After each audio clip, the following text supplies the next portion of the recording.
সময়টা রাতের দ্বীপ্রহর। গ্রামের শেষ প্রান্তে দেবুর মাটির বাড়ি। বাইরে ঘুটঘুটে অন্ধকার আর ঝিঝি পোকার একটানা ডাক। ঘরের ভেতরে একটা হ্যারিকেন টিমটিম করে জ্বলছে। হঠাৎ করে দরজায় সজোরে লাঠির শব্দ হয়। 1, 2, 3 বার। পদ্মা যে বিছানায় বসে বসে ঠাকুরের নাম জপ করছিল, সে ভয়ে কেঁপে ওঠে। কে? বাইরে থেকে কোনো উত্তর আসে না, শুধু আবার দরজায় ধাক্কার শব্দ। পদ্মা জানে এই ডাক কার। সে উঠে গিয়ে কাঁপা কাঁপা হাতে দরজা খোলে। দরজা খুলতেই টলতে টলতে ঘরে ঢোকে দেবু। তার সারা গা দিয়ে বিশ্রী মদের গন্ধ, চোখ দুটো লাল। ঠিক করে সে দাঁড়াতে পর্যন্ত পারছে না। কোনো মতন দরজার চৌকাঠ ধরে সে নিজেকে সামলায়। এত রাত হলো তোমার? শরীর ভালো আছে? দেবু কোনো উত্তর দেয় না। টলতে টলতে ঘরের মেঝের উপরে ধপাস করে বসে পড়ে। পদ্মা তাড়াতাড়ি 1 গ্লাস জল নিয়ে আসে। জল খাও। মাথাটা কি খুব ধরেছে? দেবু শূন্য দৃষ্টিতে পদ্মার দিকে তাকায়, তারপর হ্যারিকেনের আলোর দিকে চেয়ে বিড়বিড় করতে শুরু করে। ওরা কথা বলে, ছাড়ে না, কিছুতেই ছাড়ে না। কারা কথা বলে? কি সব বলছো আবোল তাবোল? মদ খেয়ে হুঁশ নেই তোমার? দেবু হঠাৎ পদ্মার হাতটা খপ করে ধরে ফেলে আর হিংস্র চোখে তাকায়। তুই বুঝবি না, কিছুই বুঝবি না। কানে কথা বলে সারাক্ষণ, বলে আমারে শান্তি দে, শান্তি দে আমারে। পদ্মার মুখ ভয়ে সাদা হয়ে যায়। দেবুর হাতের চাপে তার কবজি ছিঁড়ে যাওয়ার জোগাড়। আহ আহ আহ লাগছে, লাগছে, ছাড়ো আমায়, দোহাই তোমার, ছাড়ো।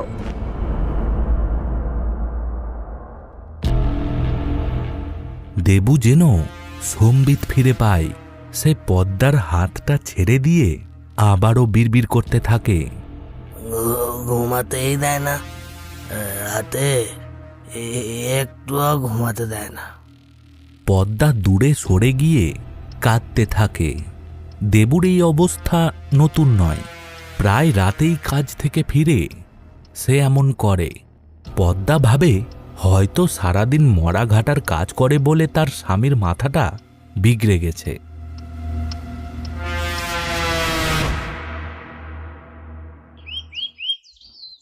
পরের দিন দুপুর। শান্ত থমথমে পরিবেশ। দেবু সকাল সকালই বেরিয়ে গেছে। পদ্মা ঘরদোর পরিষ্কার করে স্নান সেরে তুলসীতলায় জল দিচ্ছে। ঠিক সেই সময়ে পাশের বাড়ির সচি মাসি সেখানে এসে উপস্থিত হয়। কি হলো পদ্মা? কাল রাতে আবার জামাই খুব চেঁচাচ্ছিল মনে হলো। পদ্মা লজ্জিত মুখে মাথা নিচু করে। না মাসি, তেমন কিছু না। ও তো একটু। বুঝিল বুঝি, সারাদিন ওই মরার ঘরে পড়ে থাকলে কি আর মাথা ঠিক থাকে? তুই একটা পূজা অর্চনা করা। করি তো মাসি, ভগবানই তো এখন একমাত্র ভরসা। কিছুক্ষণ কথা বলার পর সচিমাসি চলে যায়। পদ্মা একটা দীর্ঘশ্বাস ফেলে। তার মনে হয় এই জীবনটা তার একার। এই কষ্ট কাউকে বোঝানোর নয়। দেবুকে সে ভয় পায়, আবার তার জন্য মায়াও হয়। লোকটা আগে এমন ছিল না। বিয়ের প্রথম দিকে কত যত্ন ছিল তার, কিন্তু এই পোস্টমর্টেমের কাজটা পাওয়ার পর থেকেই মানুষটা যেন কেমন পাথর হয়ে গেছে।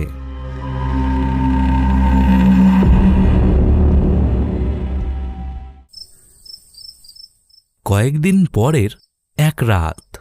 সেদিন পরিবেশটা একটু বেশি থমথমে। আকাশে চাঁদ নেই। দেবু যখন বাড়ি ফেরে তখন সে স্বাভাবিকের চেয়েও বেশি চুপচাপ। মদ খেয়েছে, কিন্তু আজ আর চেঁচামেচি করছে না। পদ্মা ভাত বেড়ে রেখেছে। দেবু খেতে বসেছে, কিন্তু মুখে কিছুই তুলছে না, শুধু একভাবে ভাতের থালার দিকে তাকিয়ে আছে। ডাক্তার যে ওষুধগুলো তোকে দিয়েছে, তুই সেগুলো ঠিক সময় মতন খাচ্ছিস তো? হ্যাঁ, খাচ্ছি। কিন্তু সেদিন ডাক্তার কি বলল? আমার কি হয়েছে? কিছু না, ওই সামান্য ঠান্ডা লেগেছিল তোর। আচ্ছা, তুমি তোমার এই অপয়া কাজটা ছেড়ে দাও না গো। আমার কেমন যেন ভয় করে। পদ্মার মুখে এই কথা শোনার পর দেবুর চোখে মুখে রাগ ফুটে ওঠে। আজ একটা কচি মেয়ের লাশ কেটেছি, গলায় দড়ি দিয়ে মরেছে। তোর মতোই বয়স হবে, মুখটা কি মায়া! পদ্মার বুকটা ছ্যাঁত করে ওঠে। সে শিউরে উঠে বলে, আহারে, কি নাম? কোন বাড়ির মেয়ে? আমি অত শত জানি না। কাজ করেছি, টাকা নিয়েছি, চলে এসেছি। নাম জেনে আমার কি হবে? দেবু আর এক মুহূর্তও বসে না, ভাত ফেলে রেখে উঠে যায়। পদ্মা অবাক হয়ে তাকিয়ে থাকে। এই প্রথম দেবু কোনো লাশ নিয়ে এমনভাবে কথা বলল। তার ভেতরটা কেমন যেন কুঁকড়ে যায়। অজানা এক আশঙ্কায় তার বুক কাঁপতে থাকে।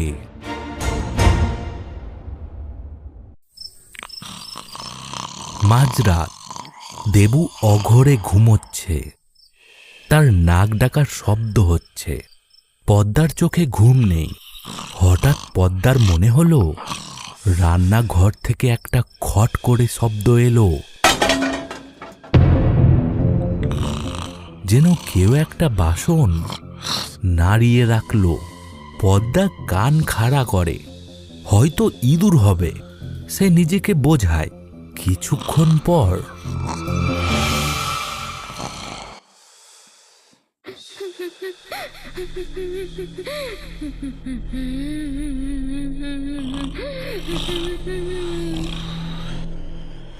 সেই স্পষ্ট শুনতে পায়, যেন মনে হচ্ছে তাদের ঘরের বাইরে জানালার পাশে দাঁড়িয়ে কেউ ফুপিয়ে ফুপিয়ে কাঁদছে।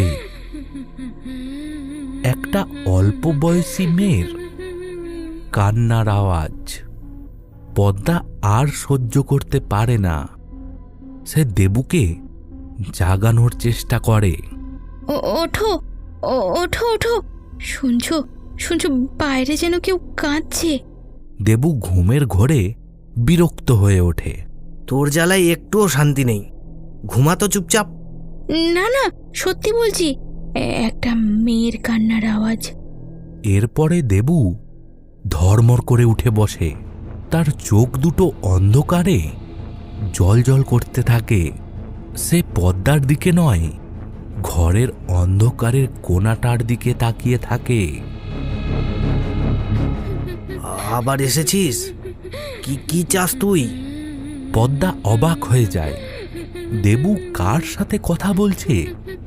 ঘরে তো তারা দুজন ছাড়া আর কেউ নেই। চুপ কর, বললাম না চুপ করতে। আমাকে একা থাকতে দে, যা এখান থেকে। দেবু একটা বালিশ ছুঁড়ে মারে ঘরের কোণে। পদ্মা ভয়ে খাটের এক কোণে জড়সড় হয়ে বসে থাকে। তার সমস্ত শরীর ঠক ঠক করে কাঁপছে। সে বুঝতে পারে দেবু যে বিড়বিড় করে কথাগুলো বলে, সেটা তার মদের ঘোরের ভুল বকা নয়। দেবু সত্যি কিছু শোনে, সত্যি কিছু দেখে।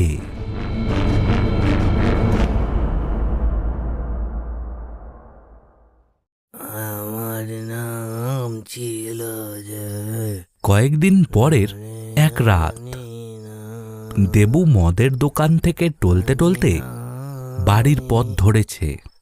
রাস্তাটা মরা ঘাটের শ্মশানের পাশ দিয়েই গেছে। চারিদিক নিস্তব্ধ, শুধু দেবুর বেসুরো গানের গুনগুনানি আর ঝিঝি পোকার ডাক সেই নিস্তব্ধতা ভাঙছে। দেবু টলমল পায়ে হাঁটছে। তার হাতে একটা মদের বোতল, অর্ধেকটা খালি। সে হাঁটছে আর আপন মনে গুনগুন করে গান গাওয়ার সাথেই বিড়বিড় করছে। আর জ্বালাস না, আমাকে শান্তিতে যেতে দে।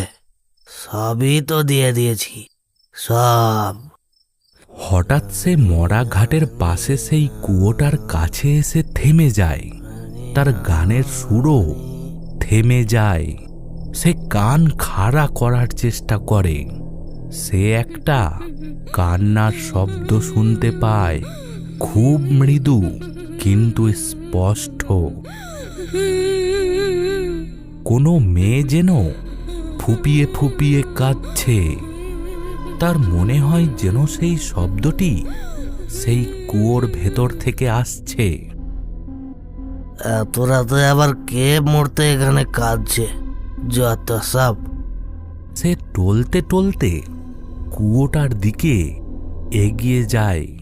চাঁদের আবছা আলোয় সে তেমন কিছুই দেখতে পায় না। কিছুক্ষণ পর যখন সে বাড়ি ফিরবে বলে সেখান থেকে যেই না পিছু ফিরেছে, অমনি সে দেখে তার সামনে সাদা শাড়ি পরা একটা ছায়ামূর্তি দাঁড়িয়ে আছে।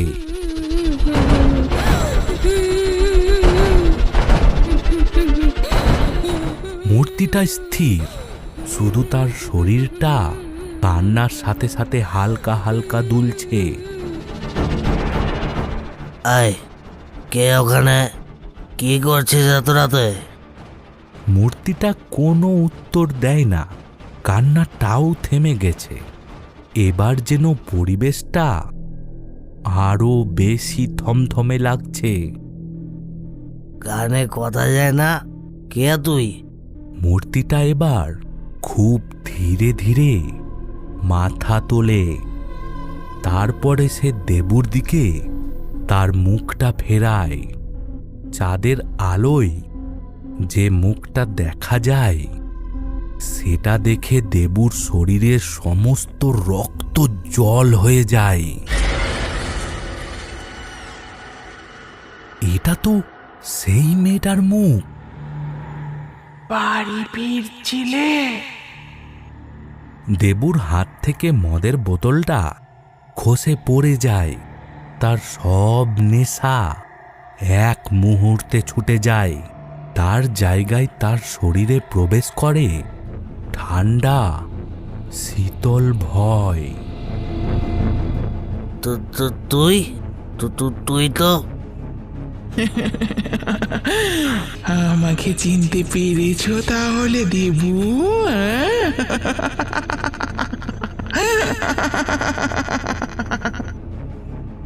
আত্মাটি দেবুর দিকে এগোয় না, শুধু স্থির হয়ে দাঁড়িয়ে থাকে। কিন্তু তার ওই দাঁড়িয়ে থাকাটাই দেবুর কাছে হাজারটা বাঘের আক্রমণের চেয়েও বেশি ভয়ঙ্কর মনে হয়।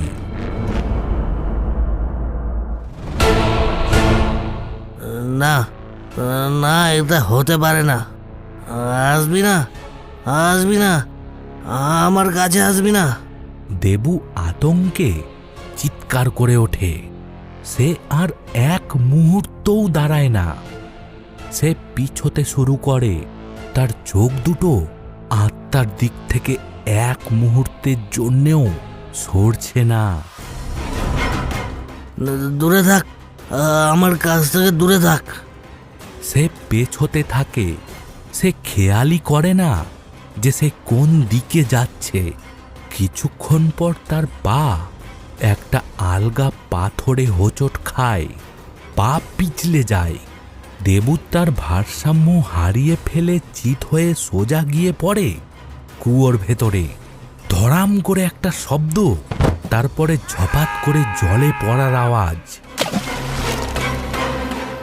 জলের শব্দটা মিলিয়ে যাওয়ার পর সেখানে আবার সব আগের মতোই শান্ত, নিস্তব্ধ হয়ে যায়।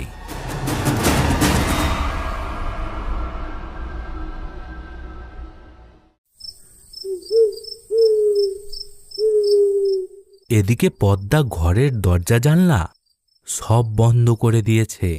হ্যারিকেনের শিখাটা মিটমিট করে জ্বলছে, কিন্তু তার মন বসছে না। বারবার তার চোখ তার স্বামীর অপেক্ষায় দরজার দিকে চলে যাচ্ছে। রাত তখন গভীর, চারিদিক নিস্তব্ধ। ঠিক তখনই ঘরের ভেতরে সে তার সামনে দেবুর ছায়া দেখতে পায়। ছায়াটা ধীরে ধীরে তার দিকে এগিয়ে আসছে। পদ্মা আর সহ্য করতে পারে না। তার মুখ দিয়ে একটা আর্তনাদ বেরিয়ে আসে। কে কে কে তুমি? কি চাও? ছায়াটা তার একদম কাছে এসে থামে। পদ্মা তার কাঁধে একটা শীতল নিঃশ্বাস অনুভব করে।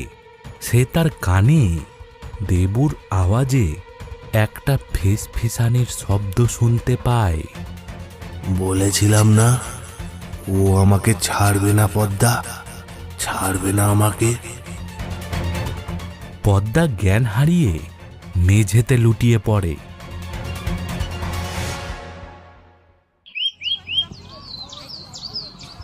পরের দিন সকাল, পদ্মার যখন জ্ঞান ফেরে তখন সে দেখে সেই ঘরের মেঝেতে পড়ে আছে। বাইরে মানুষের কোলাহল। সে বাইরে বেরিয়ে আসে। বাইরে এসে সে দেখে সেখানে সচি মাসির সাথে গ্রামের কয়েকজন লোক দাঁড়িয়ে আছে। ও বউ, সর্বনাশ হয়ে গেছে, শুনেছিস কিছু? পদ্মা ফ্যাল ফ্যাল করে তাকিয়ে থাকে। তার মুখ দিয়ে কোনো কথা ফোটে না। দেবুর লাশ পাওয়া গেছে মরাঘাটের পাশের কুয়োটায়। সবাই বলা বলি করছে কাল রাতে মদ খেয়ে টলতে টলতে। না না না না না, ও মদ খেয়ে কুয়োয় পড়েনি। ওকে ওকে ওকে ডাকা হয়েছিল। কে ডেকেছিল? সচি মাসি ভাবে হয়তো শোকে পদ্মা এমন উল্টো পাল্টা কথা বলছে। কি সব উল্টো পাল্টা বকছিস? পদ্মা সে যেন একটা জীবন্ত লাশ। সে জানে এটা কোনো দুর্ঘটনা নয়। গত রাতে যা হয়েছে তারপর এটা আর দুর্ঘটনা হতে পারে না। কিন্তু এই সত্যি সে কাকে বলবে? কে বিশ্বাস করবে তার কথা?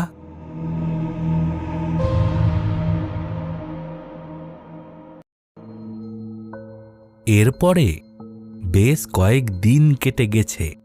দেবুর শ্রাদ্ধ শান্তি হয়ে গেছে। বাড়িটা এখন একেবারে ফাঁকা। পদ্মা একা।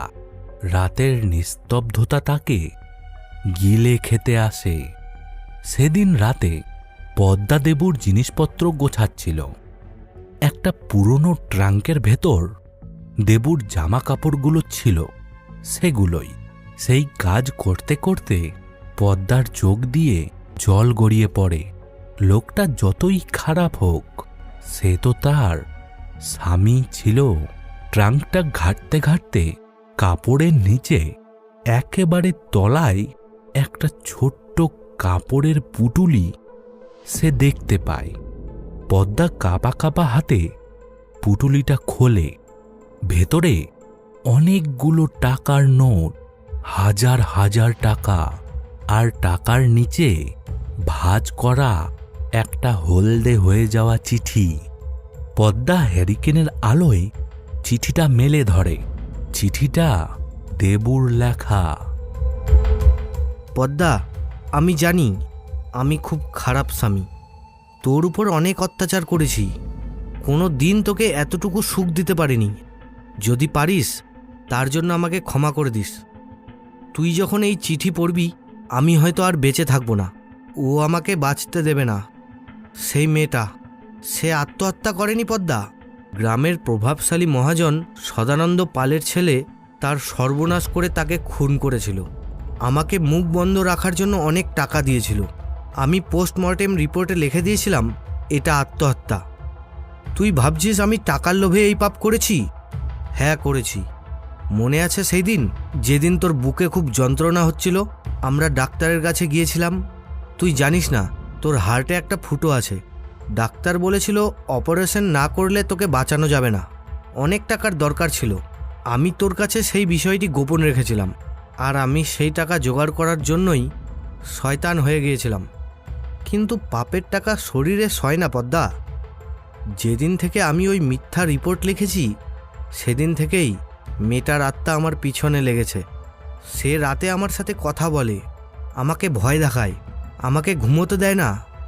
সে তার ন্যায় বিচার চায়। আমি জানি সে আমাকে নিয়ে গিয়েই ছাড়বে। আমার কোনো দুঃখ নেই, আমি যা পাপ করেছি তার শাস্তি এটাই হওয়া উচিত। তুই শুধু এই টাকাগুলো দিয়ে নিজের চিকিৎসাটা করিয়ে নিস, ভালো করে বেঁচে থাকিস।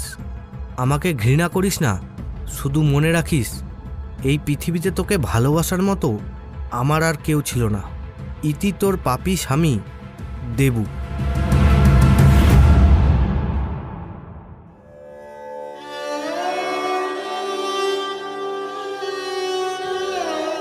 চিঠিটা পদ্মার হাত থেকে খসে পড়ে যায়।